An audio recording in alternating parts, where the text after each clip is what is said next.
Hello बच्चों, मैं Monika Rathore ma'am. और आज हम लोग साइंस का एक टॉपिक पढ़ेंगे, गति। बहुत ही इम्पॉर्टेंट टॉपिक है और जैसा कि ये मैक्सिमम हर क्लासेस के अंदर होता है। गति क्या चीज़ होती है? Definition of motion. सबसे पहले हम गति की परिभाषा पढ़ेंगे।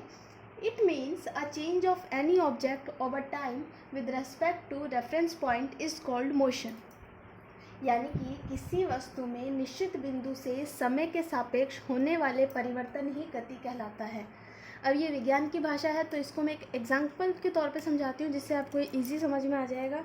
देखिए, हमारे पास काफ़ी चीज़ें हम देखते हैं, जैसे घड़ी की सुइयाँ हो गई, खेलते वक्त बच्चे के हाथ में कोई गेंद हो गई, या सिंपल हम खुद का एक एग्जाम्पल लेते हैं कि मान लीजिए कोई भी व्यक्ति है, वो एक पॉइंट पर खड़ा है। कुछ समय बाद हम उसे देखते हैं तो वो हमें किसी और जगह खड़ा दिखाई देता है, यानी कि वो एक जगह से दूसरी जगह गया। यानी अगर वो गया है तो कोई ना कोई गति हुई है, उसी वजह से वो अपने स्थान से दूसरे स्थान पर गया है। ठीक है, तो कोई भी ऑब्जेक्ट, पिंड या वस्तु जब एक स्थान से दूसरे स्थान पर निश्चित समय में कोई दूरी तय कर लेती है, अपनी जगह बदल देती है, उसके स्थान में परिवर्तन हो जाता है, तो वो गति कहलाती है। अब ये गति किसी भी तरह की हो सकती है। तो कुछ मुख्य प्रकार की गतियों के बारे में मैं आपको यहाँ बताऊंगी। फर्स्ट मैं लेती हूँ टाइप ऑफ मोशन, यानी गति के प्रकार में लीनियर मोशन। लीनियर मोशन को हिंदी में बोलते हैं सरल रेखीय गति। When an object move in a straight line, यानी कि जब कोई भी ऑब्जेक्ट यानी कोई वस्तु, कोई पिंड एक सीधी रेखा में गति करे, एक सीधी रेखा में विचलन करे, तो वो आपका लीनियर मोशन कहलाता है। लीनियर मोशन यानी कि जब वस्तु एकदम सीधी लाइन में गति करेगी तो वो आपका कहलाएगा सरल रेखीय गति। सरल रेखीय गति का अगर एक एग्जांपल लें तो आप क्या ले सकते हैं? तो सरल रेखीय गति का आप एग्जांपल ये भी ले सकते हैं कि सीधी रेखा में, चाहे कोई स्ट्रेट रोड पर कोई बाइक या बस ट्रेवल करती है, या कोई मान लीजिए पत्थर आप ऊपर से नीचे गिराते हैं तो वो एक सीधी रेखा में नीचे आता है। नेक्स्ट है कर्व लीनियर मोशन, वक्र रेखीय गति।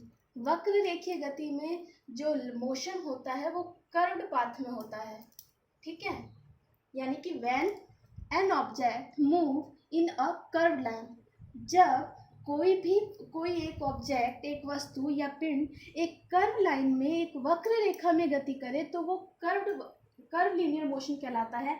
इसका एग्जांपल आप ले सकते हैं, जैसे कि आप लोगों ने कैंचुए को चलते देखा होगा, तो कैंचुए की जो मोशन होता है, कैंचुआ भी एक स्थान से दूसरे स्थान पर जा रहा है तो वो गति कर रहा है, तो कैंचुए में होने वाली गति कौन सी गति है? कैंचुआ कर्व लीनियर मोशन में। यानी हम इसको एग्जांपल क्या ले सकते हैं कि मोशन ऑफ एन अर्थवर्म।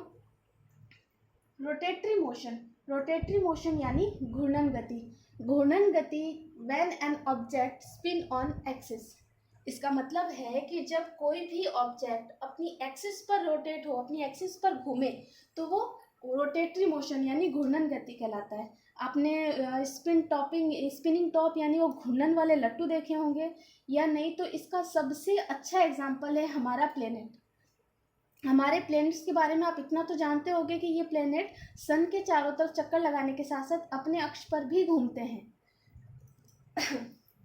ठीक है, तो प्लैनेट्स जो होते हैं, जैसे हम बात करें अर्थ के बारे में, तो अर्थ जो कि प्लैनेट है वो क्या करती है? स्पिनिंग भी होती है उसमें जो मोशन होता है वो रोटेटरी मोशन भी होता है। नेक्स्ट है ऑसिलेटरी मोशन। ऑसिलेटरी मोशन को हिंदी में बोलते हैं दोलन गति। दोलन गति क्या होती है? तो to and fro motion with a fix point. इसका मतलब वो ये कह रहा है कि कोई भी टू एंड फ्रो मोशन यानी होता है इधर उधर गति करना। तो जब किसी फिक्स बिंदु से कोई भी पिंड या वस्तु दोनों तरफ बराबर दिशा में गति करता है तो इस तरीके की गति ऑसिलेटरी मोशन यानी दोलन गति कहलाती है। जिसका सबसे अच्छा एग्जांपल हम लोग हमारे आसपास अगर देखें तो हम देखते हैं घड़ी का पेंडुलम। स्टूडेंट्स, एक बात ध्यान रखना कि साइंस कोई नई चीज़ या कोई टिपिकल चीज़ नहीं है। साइंस में वही चीज़ें इंक्लूड होती हैं जो हमारे आसपास घटित होती हैं, तो आप इनके एग्जाम्पल बहुत अच्छे से ले सकते हैं। नेक्स्ट है सर्कुलर मोशन। सर्कुलर मोशन का मतलब होता है वृत्तीय गति। देखो, नाम से ही स्पेसिफाई हो रहा है सर्कुलर, यानी कि जिसकी गति कैसी हो? सर्किल शेप में हो, वृत्त के आकार में हो। वृत्त का मतलब तो समझते ही हैं आप लोग। So when an object move in on a circular path, जब कोई भी ऑब्जेक्ट एक सर्कुलर पाथ पे गोल दिशा के अंदर अगर बार बार मूव करता है तो वो कहलाता है आपका सर्कुलर मोशन। इसका एग्जांपल हम ले सकते हैं कि हमारी जो नीडल्स ऑफ वॉच होती हैं, घड़ी की सुइयाँ, ठीक है। इसके अलावा आप लोगों ने देखा होगा थ्रेड से जब कोई स्टोन, धागे से जब आप किसी पत्थर को बांधते हैं और उस पत्थर को जब आप कंसंट्रेशन के साथ थोड़ी देर घुमाते हैं तो फिर आप अपना हाथ छोड़ भी देंगे तो वो पत्थर क्या होगा, गोल गोल राउंड दिशा में घूमता रहेगा, ठीक है। तो पत्थर अपनी जगह वापस आ रहा है लेकिन वो साथ साथ मूव भी कर रहा है। तो कोई भी ऑब्जेक्ट में जब कोई भी मूवमेंट हो तो वो मूवमेंट कहलाता है गति। लेकिन ये गति अपनी अपनी डायरेक्शन के अकॉर्डिंग, अपने अपने पाथ के अकॉर्डिंग अलग अलग टाइप की होती है। तो कुछ मुख्य प्रकार की गतियों के बारे में मैंने आपको यहाँ बताया है। आपका कल का नेक्स्ट वीडियो का होमवर्क यही रहेगा कि आप खुद भी मुझे इन पांचों जो भी गतियाँ हैं, इन गतियों के एग्जाम्पल अपने आप फाइंड करके रखें। Okay class.